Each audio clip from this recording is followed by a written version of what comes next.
Thomas was on the field for all but 10 plays in his first game following his holdout. Denver. As long as Earl Thomas could play, there was never really a doubt that he would play Sunday in his first game back after ending his holdout on Wednesday. But Coach Pete Carroll said that with just 3 practices and a day before walkthrough under his belt, Thomas was also going to be monitored. Couldn't play him the whole time, Carroll said. Ultimately, Thomas played all but 10 snaps, an entire 75-yard, 7-play scoring drive by Denver in the first quarter and then the first 3 plays of what turned into another scoring drive by the Broncos in the fourth quarter. After Denver gained 44 yards on the 3 plays of the fourth quarter drive, Thomas hustled back onto the field. Told later how much Thomas had played, Carroll said it was more than he probably should have. "We were just trying to gauge it as we went and we were trying to not overload him and not get him too many plays at any one time," Carroll said. "The guys just switched him in and out based on kind of what happened, and it was not like numbers of plays as much as it was just how much he had to endure when he was on the field and how he was bouncing back. So, we just had to take care of him, you know. That is a lot of plays for him and that is not what we would have liked. I look at it now and I say I would have liked to have played him less than that. So, what did we play, like 60 plays or something like that all total? Yeah, so that was more than we wanted to, but he did not want to come out. He wanted to play the whole game and he was awesome about it," Thomas said. He felt good after the game. "I felt like my training with my brother and my team back home has been great and has been right on it," Thomas said. "The only thing right now is my big toe hurt and my feet hurt, but that's about it." Seattle also had Cam Chancellor on a similar pitch count when he ended his holdout in 2015, playing 37 of 47 snaps in a game against the Bears.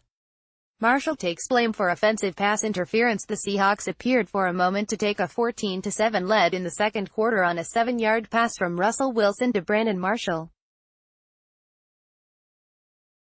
The play was nullified due to an offensive pass interference penalty on Marshall for pushing off on Denver corner Adam "Pac-Man" Jones. And while Seattle fans later questioned the call, Marshall said he couldn't. The official, could have let it go, but it was the right call," Marshall said. "I didn't have to do that. Pac-Man, Broncos CB Adam Jones, gave me what I wanted. That really hurt our offense. We were able to get 3 out of it, but coming into a hostile environment like this, every play counts and every drive is important. That was a setback for our offense." Marshall said he thinks he's been called for OPI probably 4 times, in a career that dates to 2006. Pete Carroll takes blame for getting challenge flag out late. The Seahawks thought they had forced a turnover on Denver's third drive when Royce Freeman fumbled and Seattle appeared to have the recovery. But the officials ruled Freeman was down by contact in Denver, going no huddle, got the next play off before Carroll could get the challenge flag out to have the play reviewed. Carroll said he should have gotten the flag out more quickly, but also said he wasn't sure what had happened on the play since he didn't see the fumble. "They went fast, they were going fast and I had a couple of seconds to throw it and I've got to find an official," Carroll said. "It kind of set me back for a moment and I just delayed and they were going so fast that they got it off. I threw it, but he said it was too late to call it, which I'm sure he was right about that. I just needed to respond a little bit faster. I didn't hear the word from upstairs as quickly as I needed to get it executed before they hurried up. They did a nice job of getting on the ball. I never even saw the play, I just went on what my guys told me upstairs, that the ball was loose and we just didn't get it. We just missed it by a second and unfortunately, we didn't get it done. There was enough time to do it if I just threw it, but I had to do it kind of blindly because I didn't get the words. That's how the hurry up does help you, once in a while." Russell Wilson takes blame for 3 sacks. Wilson was sacked 6 times, which will undoubtedly draw lots of criticism of an oft-criticized Seattle line from those who just see the numbers. But quarterbacks can also be to blame for not getting rid of the ball as quickly as they should, or getting rid of it at all. Wilson later took the blame for 3 of the sacks, though he also noted that on 2, which each came on third down in the fourth quarter, he was trying to keep the play alive, something he has done well in the past. "I think a couple of those were on me," Wilson began, before elaborating. "Granted, third down, I am trying to make a play. If it's not there, I am not trying to just give up on the play. I would definitely say probably 3 of those are on me just trying to make a play and it's not there. It's a part of the game. A lot of great things have happened when I've scrambled. A lot of good things have happened, like the 20-yard touchdown to Brandon Marshall in the third quarter. It was third down. It wasn't there. I moved a little bit, then boom, touchdown.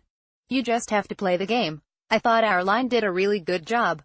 They made a couple plays, obviously. The first play of the game, then also in the second quarter Von Miller made a really nice one. I take the blame for some of those for sure.